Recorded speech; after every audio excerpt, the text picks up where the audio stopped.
Hi friends, అందరికీ నమస్కారం. నేను మీ ప్రశ్నని ఫస్ట్ టైం మా ఛానల్ చూసినట్లయితే ప్లీజ్ లైక్ చేయండి, సబ్స్క్రైబ్ చేయండి, షేర్ చేయండి. జూలై 17న తొలి ఏకాదశి చాలా పవిత్రమైనది. మీరు దగ్గరలో ఉన్న శ్రీ వెంకటేశ్వర స్వామిని దర్శిస్తే సకల ఐశ్వర్యాలు వర్తిస్తాయి. తొలి ఏకాదశి గురించి తెలుసుకుందాం. మన హిందూ పండుగలలో మొదటిసారి వచ్చేది తొలి ఏకాదశి పండుగ. ఎంతో శక్తివంతమైంది.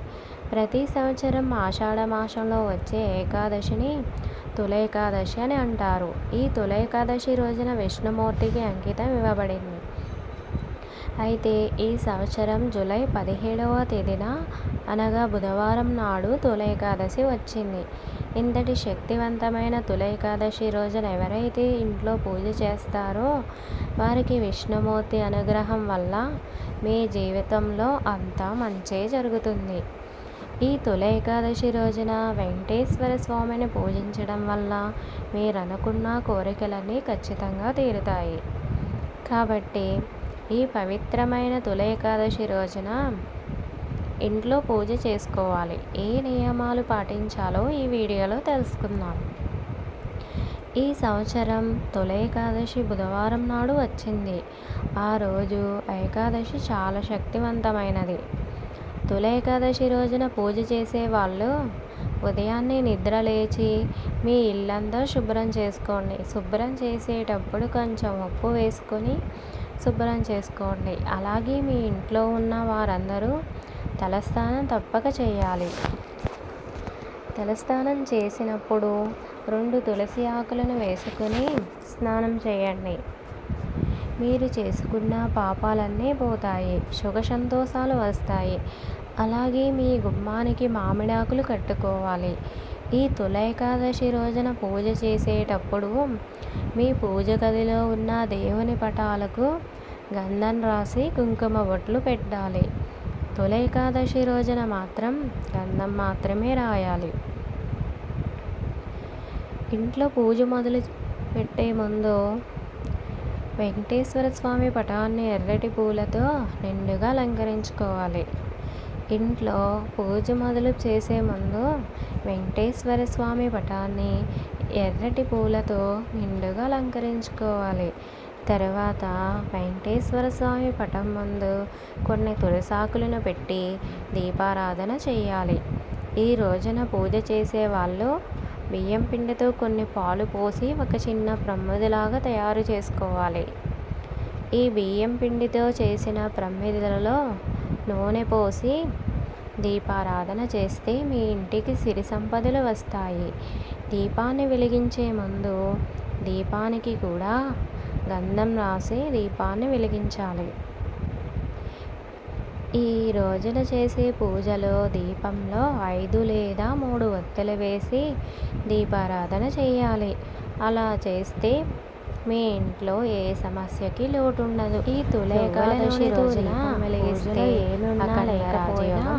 తులసాకులు ఈ తొలి ఏకాదశి రోజున వెంకటేశ్వర స్వామి పటం ముందు కొన్ని తులసాకులను పెడితే విష్ణుమూర్తి చాలా ఆనందపడతారు.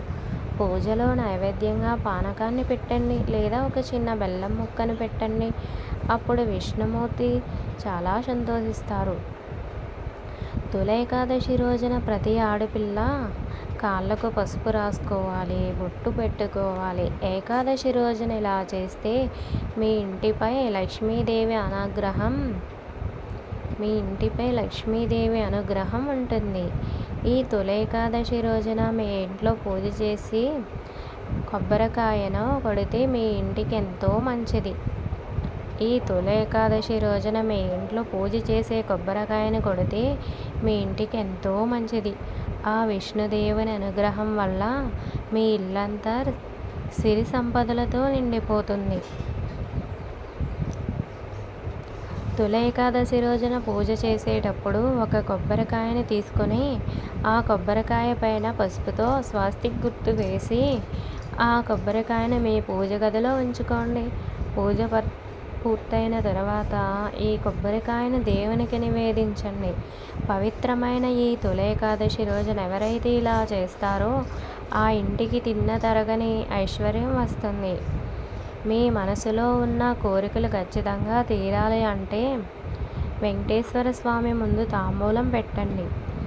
ఎవరైతే ఈ తొలి ఏకాదశి రోజున వెంకటేశ్వర స్వామికి తాంబూలం పెడతారో వాళ్ళు ఏమి కోరుకున్నా కోరికలన్నీ తీరుతాయి.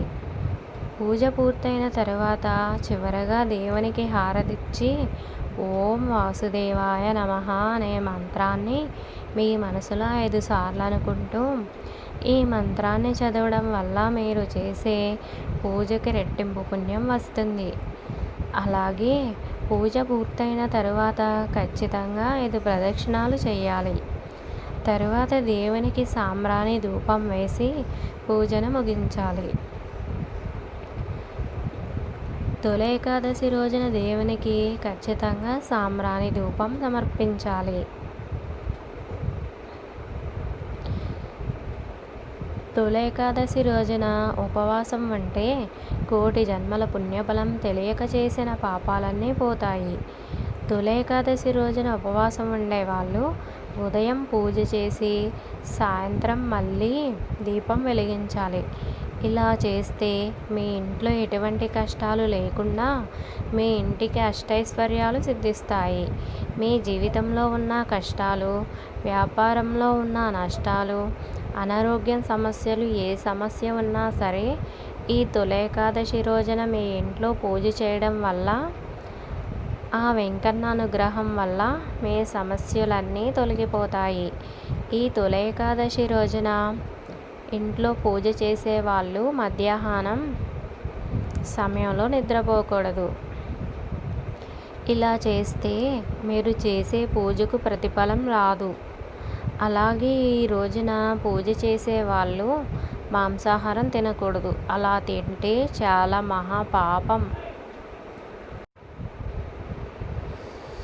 పురాణం ప్రకారం మొరాసుడు అనే రాక్షసుడు బ్రహ్మదేవుడిచ్చిన వరంతో దేవుళ్ళని ఇబ్బంది పెడుతూ ఉండేవారు.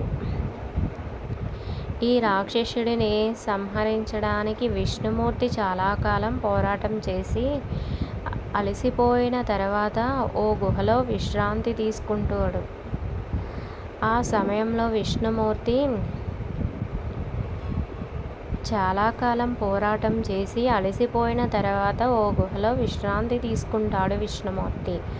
ఆ సమయంలో విష్ణుమూర్తి శరీరం నుంచి ఓ మహిళ ఆవిర్భవించి ఆ రాక్షసుడిని సంహరించింది. దీనికి సంతోషించిన విష్ణుదేవుడు ఆ మహిళకు ఏం వరం కావాలో కోరుకోమన్నాడు. అప్పుడు ఆ మహిళ తను ఒక విష్ణుప్రియగా పూజలు అందుకోవాలని కోరుకున్నది. అప్పటి నుంచి ఈ తొలి ఏకాదశి ప్రాచుర్యంలోకి వచ్చింది. పురాణాల ప్రకారం ఈ పవిత్రమైన సమయంలో శ్రీ మహావిష్ణువు యోగ నిద్రలోకి వెళ్తాడు. ఈ రోజు నుంచి 4 నెలల పాటు శ్రీ మహావిష్ణువు క్షీరసాగరంలో నిద్రిస్తారు. కాబట్టి ఈ సమయంలో ఎలాంటి శుభకార్యాలు చేసుకోకూడదు. Thanks for watching.